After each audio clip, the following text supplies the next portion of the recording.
actually want to come back to you because I think as we kick off this conversation, we'll get a little bit warmed up and then have some questions from the audience. I would love to hear from each of you, from your respective programs, and we'll start with you. What do you think are the most pressing challenges that families face today? And so I think from your perspective, what's that most pressing challenge as you look at reserve families?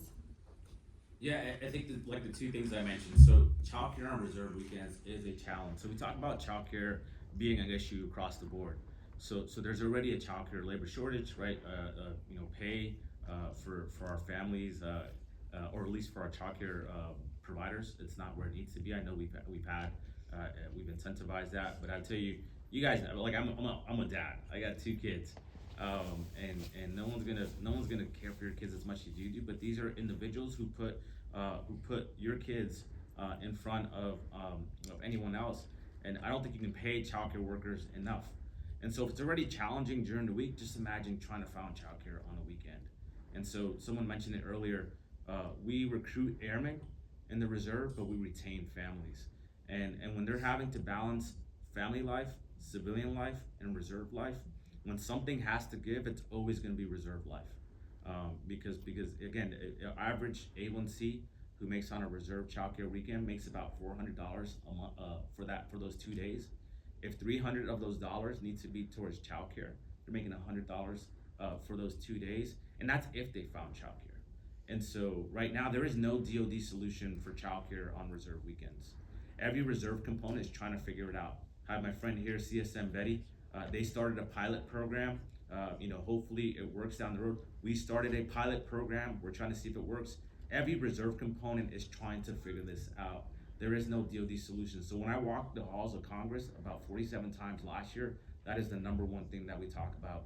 We need a solution, a OSD, a DoD solution to childcare for reserve weekends. And again, the reemployment. Reemployment for our reserve spouses is important. When we get activated, our families have to hold down the fort, and oftentimes they have to let go of their jobs just to be able to take care of the family, or have to balance taking care of the family on their own and the job. And so a lot of them, like my wife, when I PCS as a reservist 3 times over the last 5 years, she's had to leave her job. And thankfully we've gone back and forth to almost the same locations, but she didn't have a promise of that job that she left 2 years ago.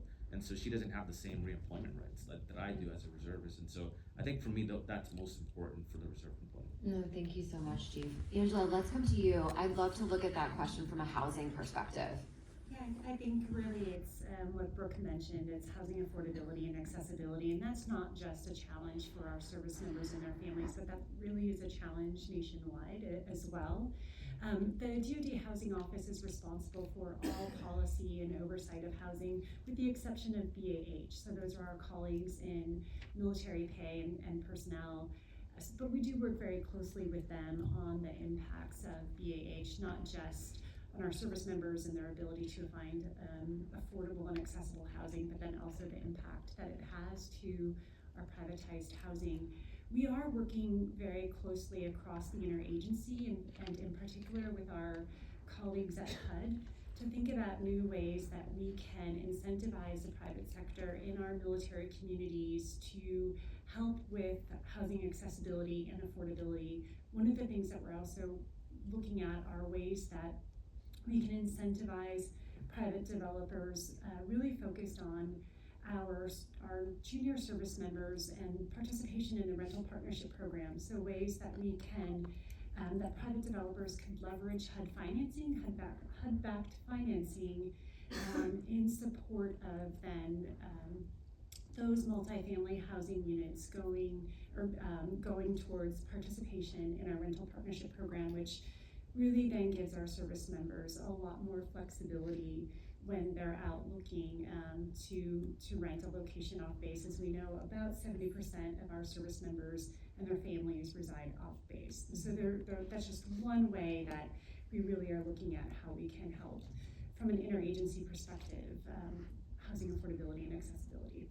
That's great, and I bet we'll come back to that because there are so many of us off installation and the rental market is a huge challenge. So thanks for that, Angela. All right, Amy, let's come to you. I know you have a broad portfolio. I do, and And as the director, I really see myself as an integrator between many of the folks who are representing their organizations today on this panel, but also within my office as well. So we cover the Office of Special Needs, deployment relocation, nutrition readiness, as well as just middle life learning overall. But as Brooke mentioned, spouse employment continues to be the #1 issue for military families writ large and across all services. I will, and so spouse employment is definitely a key issue for the department, and rightly so. We continue to try to move the needle with spouse unemployment, and we're doing it, albeit it's not as fast-paced as we hoped it would be. But from 2014, as an example, we've reduced spouse unemployment from 24% to 20%. But we still have a long way to go.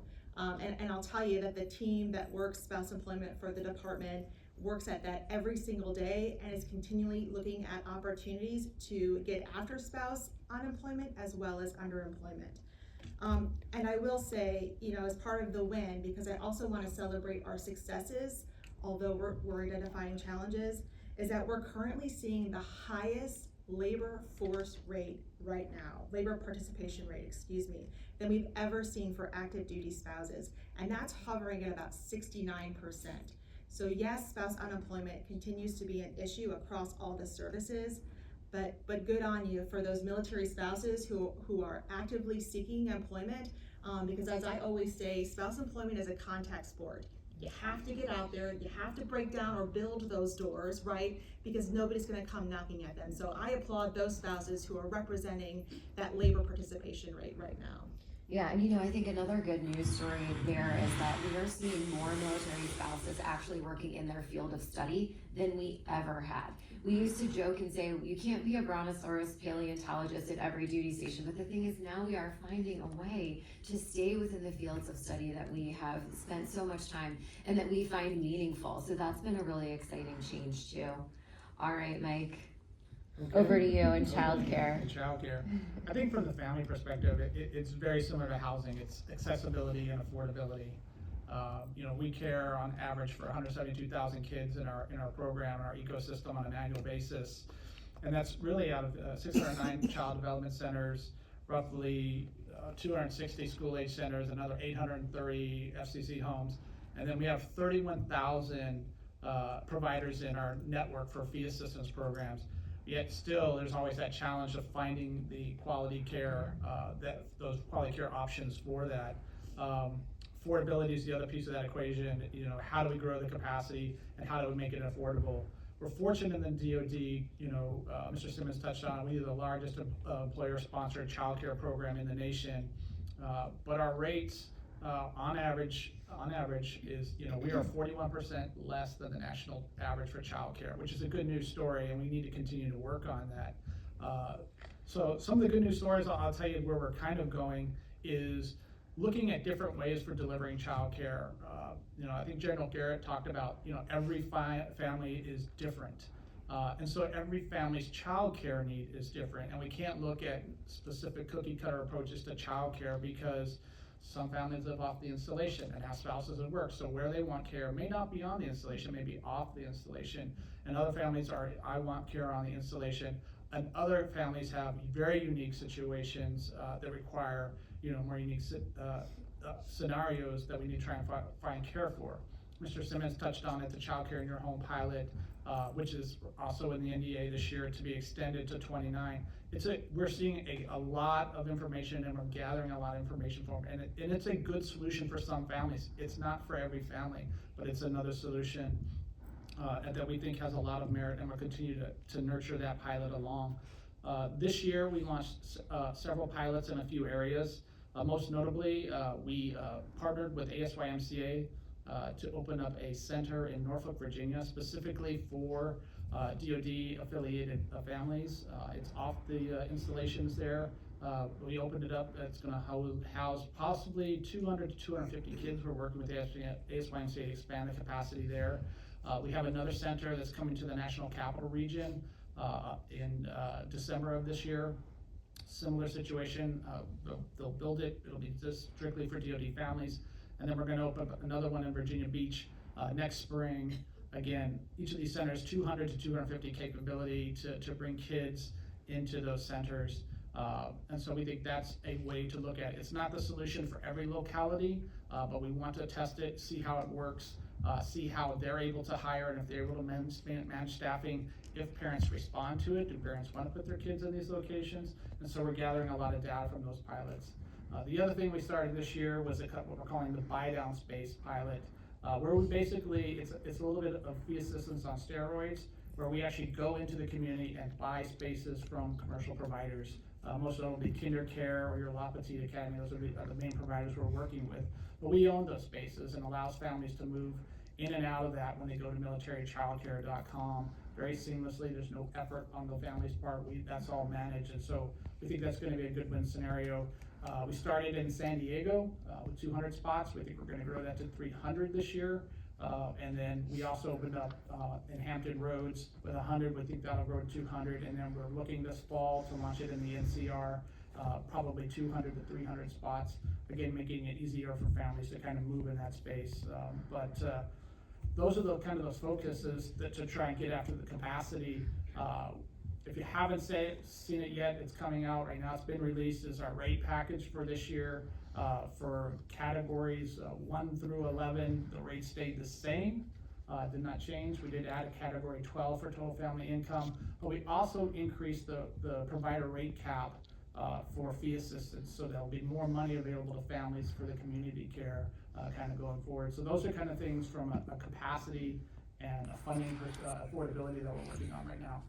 That's great, Mike, and I think that multi-pronged approach is a fantastic answer. Childcare is not one size fits all. So you're looking at it from all angles to see what we can make happen. And we actually had the opportunity to bring 7 military spouses as providers into that ASYMCA center in Hampton Roads area, and we're really pleased to do it. So, okay, Patty, over to you. So I obviously all of the issues that were brought up here, but I think if I was to paint with a broad brush and say, what do I hear consistently as I travel around installations around the country and the world, it is, I didn't know about that. I never heard about that resource. So when we talk a lot about the things that we're doing or the opportunities, it is surprising to me how we have a gap in the knowledge. And given how connected we are technologically, it's astounding that people don't know about it. But people don't know about the resources, so we're not using a lot of the resources that are out there. So I think that is a big thing. And probably the other that I would say is perhaps more of I think a secret or a hidden one that people don't even realize is that I think that there are a lot of families that actually really are not ready for a deployment or if something happens and they're a soldier or their service member is getting ready to go. And I don't even think that as family members or spouses, a lot of us realize that we're not ready because we don't know what ready is. We don't know what ready looks like and don't even know where to begin, especially for a veteran spouse, somebody that's been in a while. The assumption is, of course, you know, you're ready, you know what ready is. Not necessarily. So I think that that's one that we don't often talk about and aren't aware of until something bad happens or something big happens, and then the scramble begins. And I think we could head that off at the pass. So if I would say, obviously echoing some of the things that we heard here, but those would be the 2 things that I would say. Yeah, and I think those are great points, and I'm sure, Chief, you look at that through a different perspective too. You have to always be ready, right? Because you don't know when your situation may change if you're a reservist and how that will impact your family. And so I think that's a really great call out. And I think this is also where we need to hear from all of you too. How are you reaching the families that you might be working with? How are you getting resources and information to them? I think as we have started to see 2/3 of families move off the installation, we see fewer and fewer of them actually come to the installation to get information. In fact, what we know is that research tells us that military families come to the base for 2 reasons: childcare, if they have kids in the CDC, and the commissary. And they may get some gas while they're there too, because they can get better prices at that grocery store, right? And they'll come because they have to drop their kids off at daycare, but chances are they don't work on the installation, so they make that drop off and they turn around and leave. So they don't go to the Family Readiness Center to get information. They don't go to oh, I forget what you want to call it. Was I about to say that right or not? Army Community Services, ACS. They don't do it anymore. And so how do we reach folks who are disappearing from Facebook, popping up on Instagram, want their information on TikTok? I think this is where it's really important that we hear from all of you about how you successfully are passing information or how you like to receive that information. So with that, that was our first question for this entire panel. We do really want to hear from the audience. So I'm gonna open it up and see if we have any questions. If you can raise your hand for me, it'll probably help me to see you.